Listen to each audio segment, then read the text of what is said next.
Good morning. My name is Joseph Jordan. I'm an attorney that specializes in the court-martial defense of service members in the 5 services. So if you're in the Army, the Navy, the Air Force, the Marine Corps, or the Coast Guard, I represent you in court-martials. Now today I want to talk to you about sexual assault in the military. I want to talk about the investigation process, some investigation techniques, and just kind of what to expect throughout the whole trial process. So what happens? Well, first you have a complaining witness. And what does that complaining witness do? Well, the first thing they do is they go and they report. And typically what they'll do is they'll report to a sexual assault response coordinator who will take down the complaint and then forward it on up the chain of command. And they're going to determine whether the complaint witnesses are going to determine whether or not they want a restricted or unrestricted report. If it's an unrestricted report, what they're going to do is they're going to say, they're going to start the investigation. So for purposes of this video, we're going to use typically Army terms because I'm a former Army judge advocate. So we're going to talk about CID and their investigative techniques. So what happens? Well, typically what they'll do is they're going to call in you, the alleged perpetrator of the crime of sexual assault. Now, when you look at sexual assault could be a variety of things, right? It could be anything from grabbing a female's butt all the way up to full-blown guy jumping out of the bushes rape. Article 120 of the UCMJ is a very complicated article, and in many cases it's used really liberally, and they'll overcharge to get what they want. So you have to be aware of that. So let's get back to the investigation. When we look at the investigation, you're going to be called into CID. You're going to sit in the office for anywhere between 10 minutes and 2 hours. You'll just sit there in the waiting room. And then they're going to call you in and they're going to put you in another room. And that room's going to have videotaping. And maybe you know about it, maybe you don't. And what they're going to do is there's going to be typically 2 agents. And they're going to Mutt and Jeff you. They're going to good guy, bad guy. You're going to good cop, bad cop you. One guy is going to sit there and he's going to be your friend, right? He's going to talk to you about your family. You got kids. You like sports. How about the Miami Heat? You know, they just won the Eastern Finals or whatever. Beat the Pacers. You from Miami?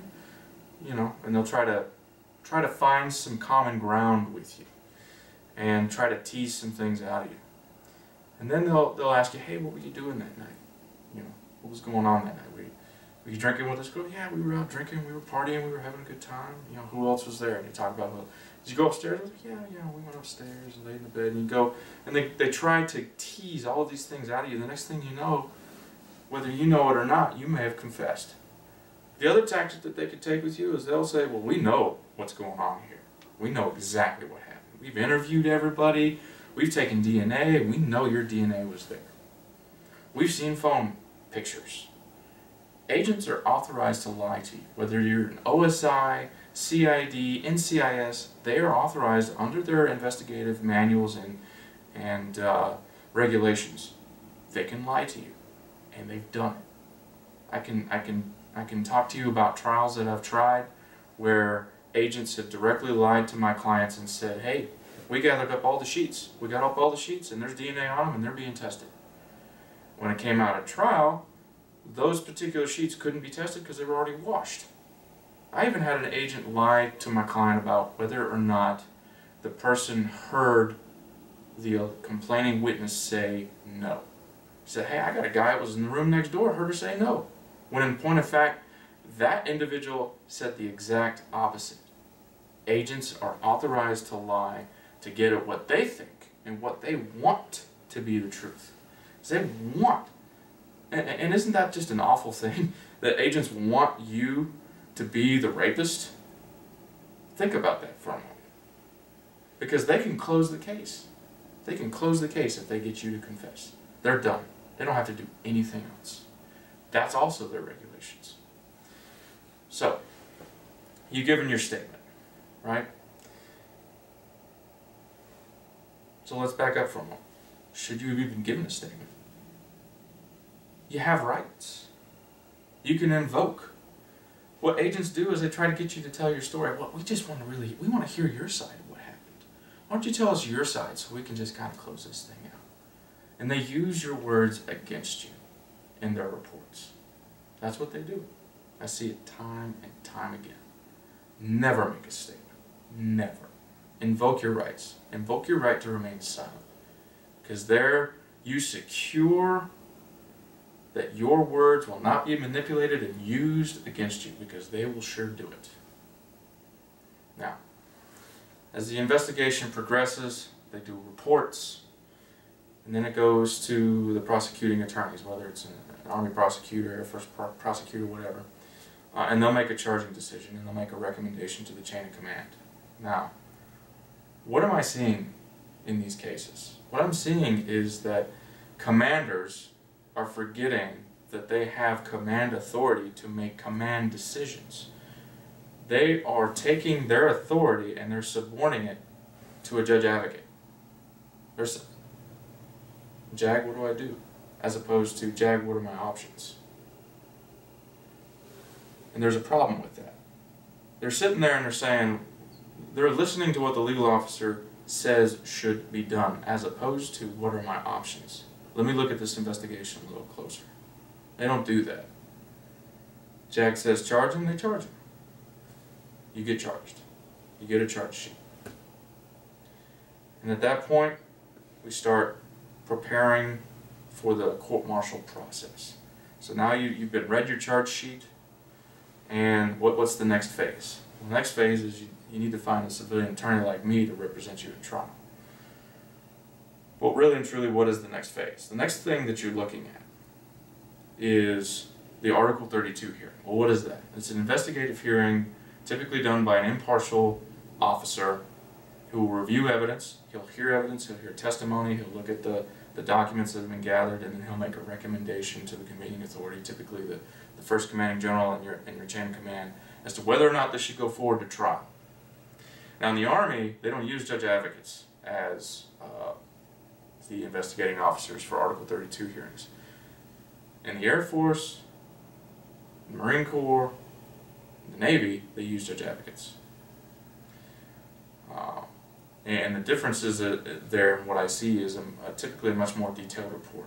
I've actually been successful in keeping an Article 120 sexual assault case from going to trial by winning at the Article 32 hearing. It is possible.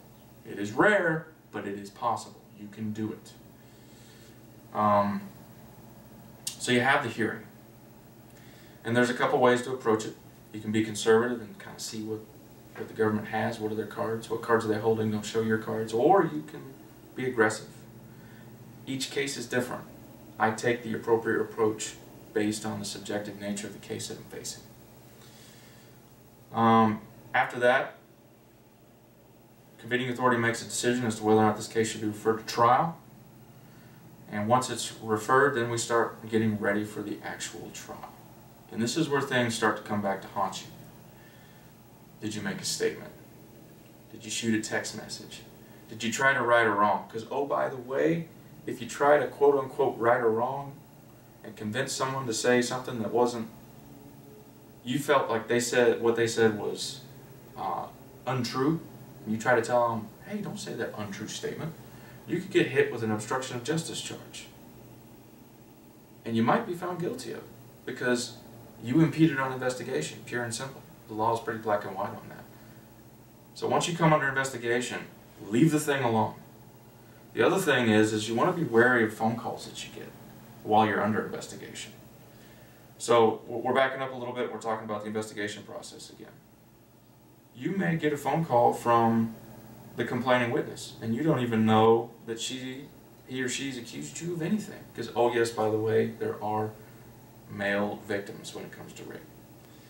So, for the purposes of what I'm talking about, we'll talk about in terms of females. But you have no idea you're being accused. She's accusing you of a crime. But you get a phone call. And she starts talking to you. And then you start talking about what happened the night prior, or what happened 2 days prior. And what you don't know is that there is an agent on the other side of that phone call What is that agent doing? Feeding them notes, tell them what to say and what not to say. And yes, guess what? They're authorized to do that. And that is the easiest way for an investigating agent to get a confession out of you, or what they perceive to be a confession. Because if you say that, they don't have to read you your rights. That's why they use pretext phone calls. They don't have to read you your rights with a pretext phone call. They just heard you say it to the complaining witness. So be careful about the phone calls that you receive while you're under investigation. And that can happen at the beginning of the investigation, that can happen in the middle of the investigation, it can happen during trial.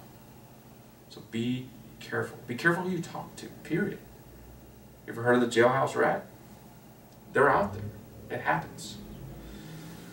So then you have the trial, and everything is laid out there. So what have we talked about? We talked a little bit about the investigation process, and we've talked about kind of what to expect, how you could be treated when you walk into the investigating agent's office. And so what happens at the end of the day? If you're convicted, you could be facing a sexual assault registry, depending on what state you're in and what you're convicted of. That's all dependent on what you're charged with and what you're convicted of, and how that particular sentence is viewed at your particular state. So there could be a possibility that you get convicted of sexual assault, we'll say aggravated sexual assault, but you only get 6 months confinement. But now you have to submit to a sexual assault registry, because for aggravated sexual assault, I believe the max is 30 years. So you automatically know it's a felony. And the only way that you can get away from being on a sexual assault registry is to knock that felony off your record. And that is like pulling hen's teeth. You can't do it. It's difficult. So it's important. Your career's on the line, obviously. Your honor's on the line. And your life, essentially, is on the line. Because even if you only do 6 months in prison, or 6 months confinement, you still have to wear the scarlet letter of sexual assault offender wherever you go. That means if you have kids, it's going to be difficult to go and watch them play t-ball, watch them play Papa Warner, watch them sing music or play music, whatever it is that your kids end up doing.